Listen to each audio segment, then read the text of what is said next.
Assalamualaikum warahmatullahi wabarakatuh. Selamat siang semuanya. Sebelumnya, perkenalkan nama saya Dika Sevani. Di sini saya akan membuat video keterampilan untuk penugasan bahasa Indonesia. Dan pada kali ini saya akan memberikan contoh kalimat formal yang akan saya sampaikan di pidato saya. Pertama-tama yang saya hormati Bapak, Ibu dosen, dan teman-teman yang saya sayangi. Marilah kita panjatkan puji dan syukur atas kehadirat Tuhan Yang Maha Esa. Karenanya kita semua diberi kesempatan dan kesehatan untuk menyampaikan pidato pada hari ini. Di suasana yang hangat ini, saya ingin menyampaikan pidato bertema pencemaran lingkungan, karena besarnya keprihatinan kita terhadap kerusakan lingkungan yang terjadi di mana-mana. Teman-teman semuanya, bisa kita lihat akibat dari kerusakan lingkungan yang terjadi di mana-mana. Dampaknya sangat merugikan bagi kita semua ataupun alam di sekitar kita. Pertanyaannya, dapatkah kita semua melihat kejadian yang ada di bumi kita sekarang ini? Bumi yang selama ini kita jadikan tempat tinggal dihabiskan tanpa peduli, dan dampak negatifnya ada di masa depan, serta banyak kerusakan akibat ulah manusia itu sendiri. Mengapa umat manusia yang mengemban tugas di muka bumi ini untuk menjaga kelestarian lingkungan tidak dijaga dengan baik? Semua hasil kekayaan alam bahkan tidak dapat dinikmati oleh manusia secara merata. Kita hari ini mengalami krisis besar akan kehidupan yang tentram dan damai di muka bumi karena semua berporak-poranda. Banjir terjadi di berbagai tempat, longsor, hutan gundul, dan bahkan adanya pencemaran udara lingkungan yang terjadi di mana-mana. Pencemaran lingkungan merupakan bagian dari penyebab terjadinya hal-hal yang bisa membahayakan makhluk hidup dalam melangsungkan kehidupannya. Dan di sini terdapat 10 macam pencemaran lingkungan yang terjadi di sekeliling kita. Jika dilihat berdasarkan lingkungan yang terkontaminasi suatu pencemaran, maka pencemaran lingkungan bisa dikategorikan menjadi 3 bagian itu sendiri, yaitu pencemaran yang terjadi di air, udara, serta pencemaran di tanah. Pengkategorian ini nantinya masih terbagi lagi sehingga menghasilkan 10 macam pencemaran lingkungan yang ada di sekeliling kita yang dapat membahayakan kehidupan manusia. Dan karena pencemaran lingkungan sangat mengganggu, berbagai cara mengatasinya selalu ditegakkan untuk mengembalikan kondisi lingkungan agar kembali menjadi normal. Untuk itu, di sini kita telah merangkum untuk 10 pencemaran lingkungan yang sering terjadi disertai cara mengatasinya. Yang pertama adalah asap rokok. Asap rokok masuk ke dalam 10 pencemaran lingkungan yang banyak terjadi hampir di seluruh permukaan bumi, khususnya di Indonesia. Ya, merokok di tempat umum dapat menyebabkan kualitas udara menjadi tidak sehat. Hal ini dikarenakan pada asap rokok mengandung zat-zat yang sangat berbahaya. Oleh karena itu, untuk asap tersebut tidak hanya berbahaya bagi yang merokok saja, melainkan berbahaya bagi orang yang menghirup asap rokok tersebut. Seperti yang kita ketahui, bahwa orang yang menghirup asap rokok walaupun tidak merokok bisa terserang berbagai penyakit seperti sesak napas, kanker, jantung, paru, dan lain-lain. Nah, untuk mengatasi masalah ini, kita bisa menjauhkan diri dari orang-orang yang merokok, memberitahu bahwa merokok dapat menyebabkan gangguan pernapasan dan tidak baik untuk udara yang di sekitar kita. Yang kedua ada asap pembakaran sampah. Pencemaran asap pembakaran sampah yang disebabkan oleh ulah manusia itu sendiri yang membakar sampah di sembarang tempat atau di tempat bebas. Nah, asap yang dihasilkan dari pembakaran sampah ini akan mencemarkan polusi udara dan menjadi penyakit bagi manusia yang menghirup asapnya. Nah, untuk mengatasi masalah tersebut, ada baiknya untuk sampah-sampah tersebut ditanam atau dikuburkan saja di dalam tanah. Pasalnya, apabila sampah tersebut dibakar, itu juga bukan menjadi solusi yang baik untuk kita semua, karena bisa merusak kualitas udara yang akan kita hirup. Yang ketiga ada asap kendaraan. Asap kendaraan juga masuk ke dalam 10 pencemaran lingkungan yang mengganggu. Pada asap kendaraan bermotor sangat tidak baik untuk kesehatan tubuh seseorang. hingga proses fotosintesis pada tumbuhan. Hal ini dikarenakan asap pada kendaraan mengandung hasil-hasil pembakaran yang tidak sempurna dan penggunaan bahan bakar yang tidak ramah lingkungan menyebabkan kadar karbon dioksida yang ada di bumi ini. Untuk mengatasi permasalahan ini, kita bisa cukup berjalan kaki, bersepeda apabila jarak yang ditempuh ke suatu tempat yang kita tuju ini cukup dekat, dan apabila jauh, mungkin kita bisa menggunakan transportasi umum. Yang keempat, ada membuang sampah di sembarang tempat. Sampah atau sisa limbah rumah tangga biasanya dibuang begitu saja ke sungai. Padahal kebiasaan ini bisa menyebabkan air menjadi keruh, kotor, sehingga mengganggu keberlangsungan hidup biota yang ada di sungai tersebut.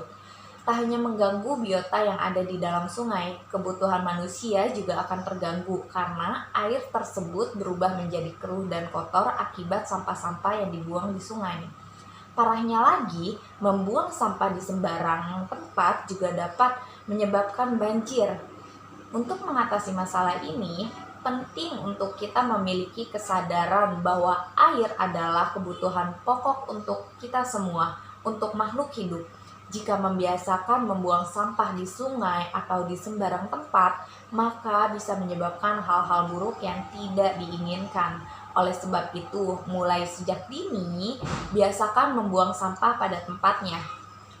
Dan yang kelima, ada menebang pohon secara liar. Menebang pohon secara liar bisa mengakibatkan hutan menjadi gundul. Hal ini bisa menyebabkan permukaan tanah menjadi sedikit karena ketika hujan, banyak tanah yang terbawa oleh arus air yang mengalir ke sungai ataupun ke danau. Selain itu, dampak dari penambangan liar ini bisa terjadinya longsor. Karena ketika hujan, air yang mengalir bisa mengikis tanah. Hal ini menyebabkan tanah terbawa karena tidak ada lagi akar-akar pohon yang menahan tanah tersebut. Karena seringkali menebang pohon secara berangsur-angsur dapat mengakibatkan kerusakan alam dan lingkungan sekitarnya.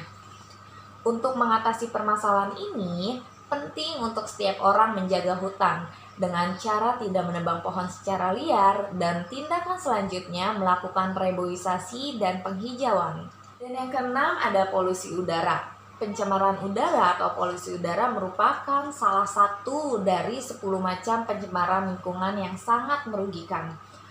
Pencemaran udara biasanya terjadi akibat kehadiran dari satu atau lebih substansi dari fisik, kimia, biologi di atmosfer dalam jumlah yang dapat membahayakan kesehatan manusia, hewan, juga tumbuhan. Selain itu, polusi udara ini juga bisa mengganggu estetika, mengganggu kenyamanan, serta bisa merusak properti.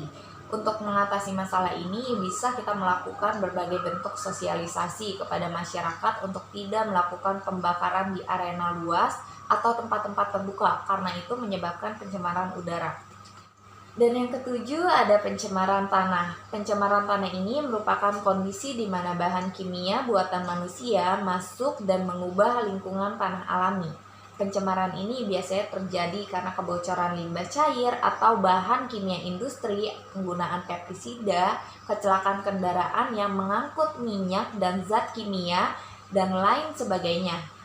Zat kimia yang beracun di tanah ini akan mengakibatkan pencemaran tanah. Zat beracun di tanah tersebut dapat berlangsung kepada manusia ketika bersentuhan atau mencemari tanah dan udara. Selain itu, bisa mengolah sampah organik untuk menjadi pupuk tanaman, dan sampah anorganik dapat didaur ulang menjadi barang-barang yang berguna. Yang ke-8, ada pencemaran suara. Pencemaran suara ini termasuk ke dalam 10 pencemaran lingkungan yang mengganggu. Pencemaran ini biasanya berbentuk suara yang mengganggu aktivitas manusia dan dapat merusak pendengaran.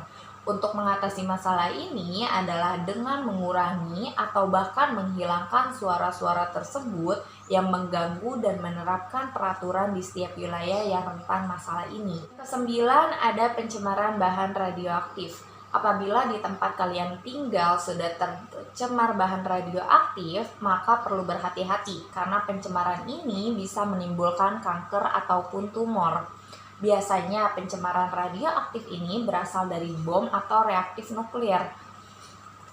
Untuk mengatasi permasalahan ini adalah dengan menghindari bahan-bahan pembuatan bom atau reaktor nuklir. Sebisa mungkin kamu menjauhi atau menghindari untuk berdekatan langsung dari sumber-sumber penyebab pencemaran bahan radioaktif ini. Dan terakhir ada penggunaan racun dan bahan peledak. Penggunaan racun dan bahan peledak untuk menangkap ikan dapat membuat air menjadi terkontaminasi. Hal ini bisa terjadi karena bahan-bahan kimia yang digunakan membuat air terkontaminasi. Bahan-bahan ini bisa mengakibatkan ekosistem di alam menjadi rusak. Untuk mengatasi permasalahan ini, kalian bisa membuat sebuah larangan untuk menggunakan racun atau bahan peledak untuk menangkap ikan. Bisa ditambah dengan adanya sanksi apabila sengaja ataupun tidak disengaja untuk melakukannya. Nah, teman-teman sekalian, kita tadi sudah membahas 10 macam pencemaran lingkungan. Teman-teman di sini, akankah kita biarkan hal ini terus terjadi? Tentu, sebagai umat manusia, menjaga lingkungan dan keseimbangan lingkungan di muka bumi ini tidak boleh dibiarkan begitu saja. Semua usaha bisa dimulai dari langkah paling sederhana. Bapak, Ibu, dan teman-teman semuanya, mari kita menjaga lingkungan mulai dari sekarang. Terapkan hidup bersih agar tubuh kita tetap sehat dan lingkungan kita tetap terjaga kelestariannya. Demikian pidato yang saya sampaikan. Atas kesalahan baik yang disengaja maupun tidak disengaja, saya ucapkan permohonan maaf yang sebesar-besarnya dan terima kasih kepada Bapak, Ibu, dosen, dan teman-teman semua yang sudah menyimak pidato saya kali ini. Sekian dari saya. Wassalamualaikum warahmatullahi wabarakatuh. Terima kasih dan selamat siang. Sampai jumpa.